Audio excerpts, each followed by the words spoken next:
Hi, thank you for joining me for this review of this Mirarobot S60 Micro FPV racing drone, supplied courtesy of Banggood.com for review. It comes in this box, a really nice little compact box with a carry handle, a plastic coating, so very good for durability. If we open it up, this is what we get inside. So let me just unpack the contents. Let's have a look at the quad itself. So it's not very big, fits into the palm of a hand. It is very strong and very sturdy, so it will offer good protection for the propellers. And these propellers have really got quite a pitch on them. 4 blades.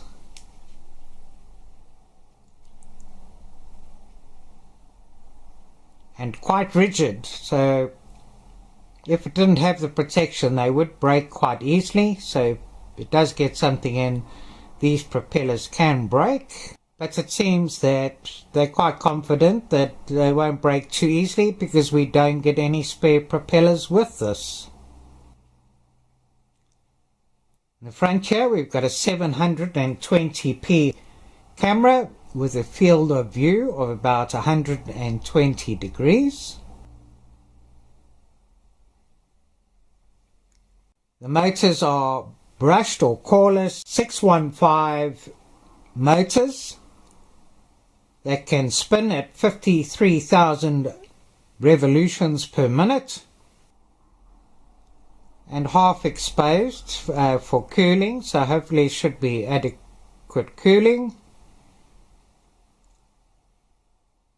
Here's our 5.8 gigahertz antenna, and this has 48 channels. And there's a little button here to adjust the bands and channels.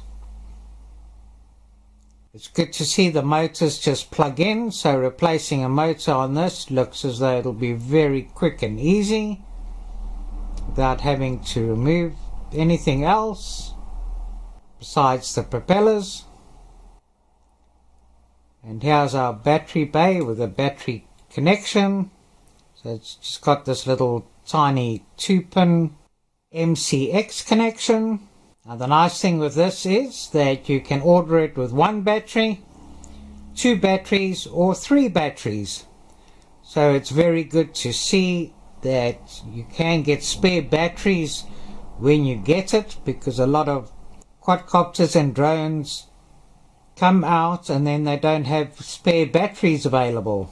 So this comes with a 1-cell 3.7 volts 200 mAh 40C battery, which should be good for a flying time of around 5 minutes. Comes with the charging cable, plug into a USB source, plug it in, a red light comes on, and when it's finished charging the red light goes off. Now if we go here, it just slides in the battery bay at the bottom. Plug this on here. When we turn it on, there's a green light underneath here. You can see a flashing red light there. You can see the flashing red light here. I'm not quite sure what this will look like in the dark and whether it'll assist with orientation, but we'll see. So let me just disconnect here again quickly.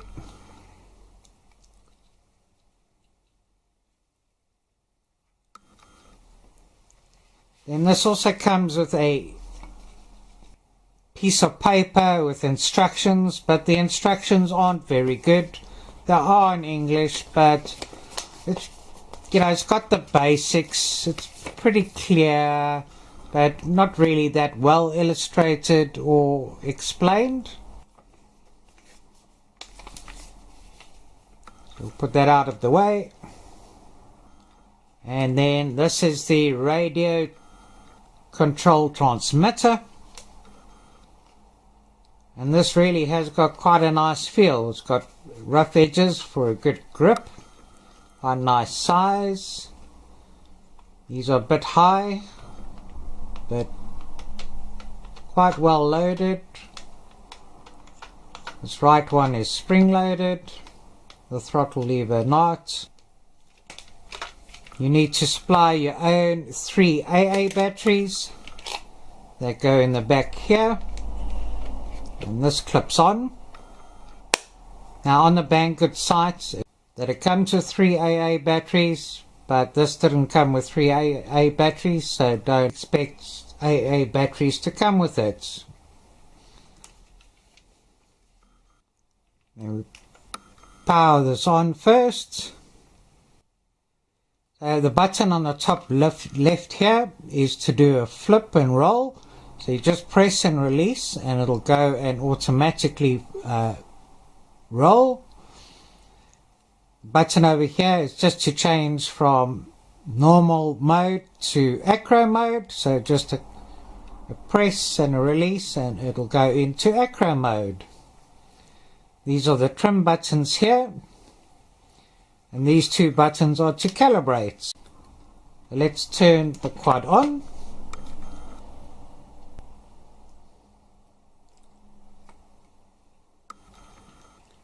So that's the quad on.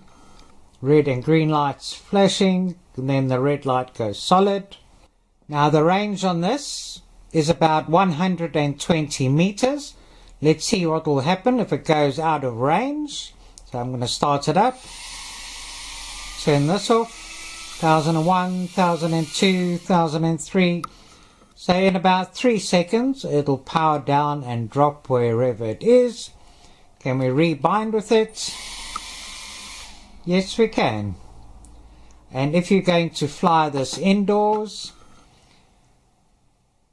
and one of the motors starts slowing down or stopping, always just make sure that there's no fibers or hairs and that entwined between the propeller and the motor shaft, because it does attract and pick up fibers and hairs indoors. And let's have a look how much this weighs.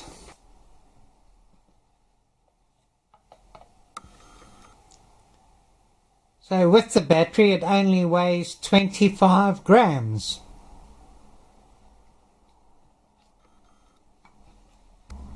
Let's just have a quick little indoor flight and then an outdoor flight, and I'll record the FPV on a DVR so that you can also see how the FPV camera works. Okay, let's see how it goes indoors. Okay, so quite stable.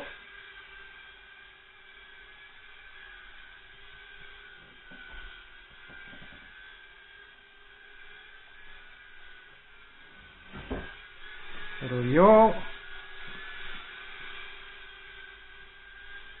Okay, so very steady in normal mode. Try flip. It goes up, climbs quite a bit before it flips. You can't choose the direction, it just flips that one way.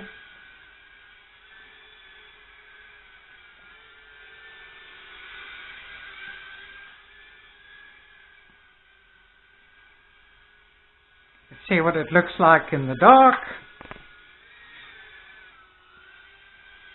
Okay, so quite a bit of red. You can sort of see the green at the front. And then if we do a yaw. Okay, so it does look quite nice. Can more or less see and keep orientation.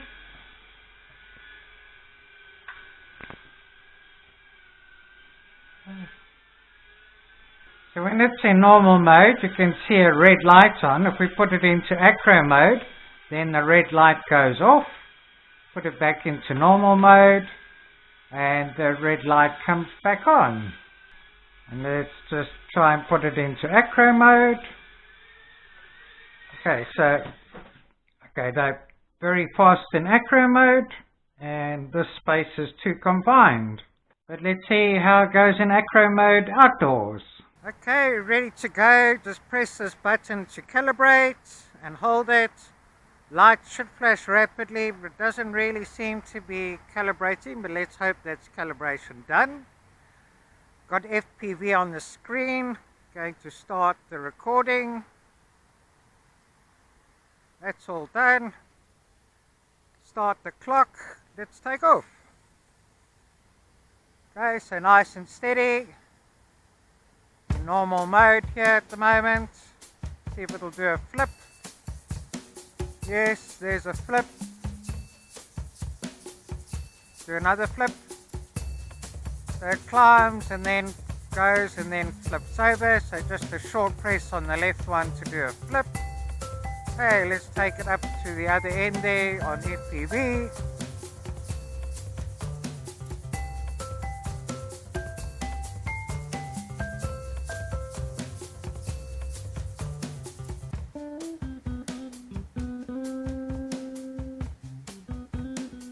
Keep it below the twigs on the tree there, turn it around. Go back here.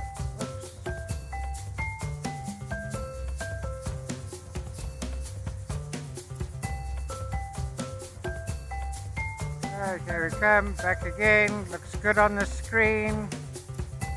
Camera's quite steady and sturdy.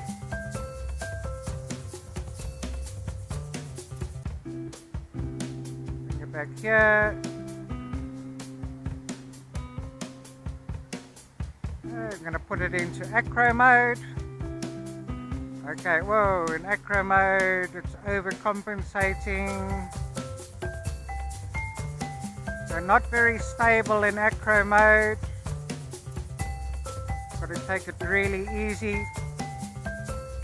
If this is it in Acro Mode, I'm going to put it back into normal mode. So here we're back into normal mode again. Fly around FPV, looking at the screen.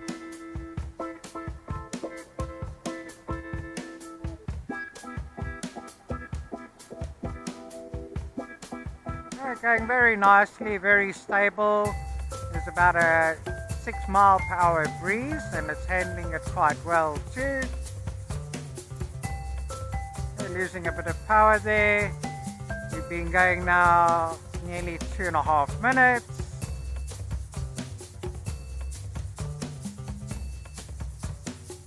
Back.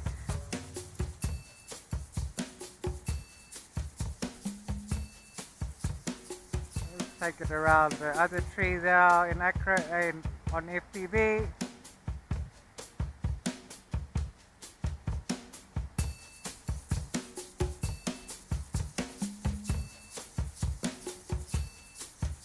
Back here again. Right, nice and good, nice and stable, nice and steady.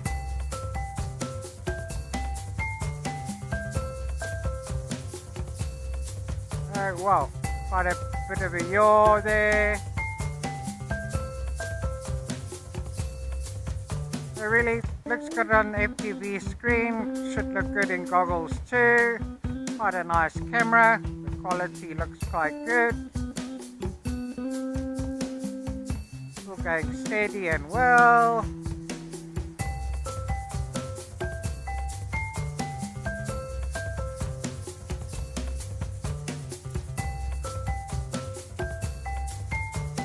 We've been going now, whoops, let me just tilt it up. We're going nearly 4 minutes.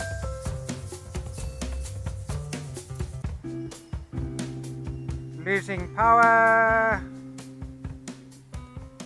Okay, stop the clock.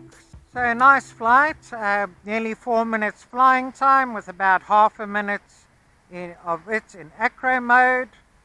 Very stable, very steady, even in a little bit of a breeze. But the Acro Mode sort of overcompensates, so you have to be a little bit careful in Acro Mode.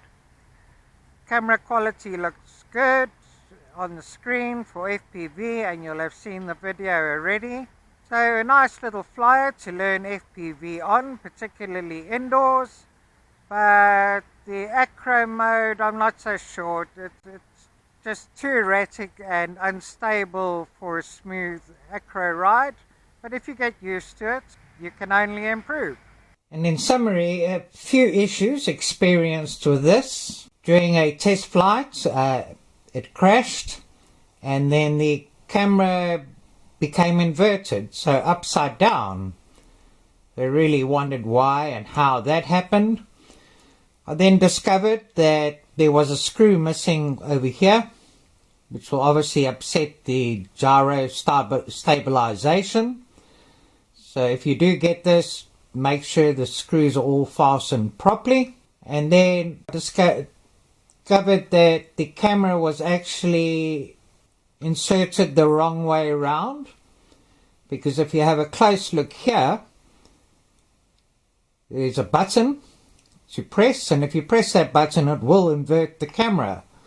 But when I got it in the box, you couldn't see this button. This button was actually on top. So when it crashed, it obviously gave it a knock, and then the whole picture turned upside down. So need to make sure that the camera is the right way around and you have access to this little button. It's easy enough to do. You undo these two screws there, and these two screws here. You can lift it up and then just change the camera over.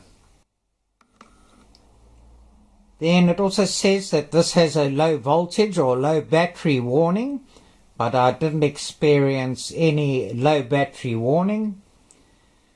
And then it also does say, you know, it's quite good for night lights, but to be honest, it's not really that good for night lights. But it is manageable, as you've seen in the video already.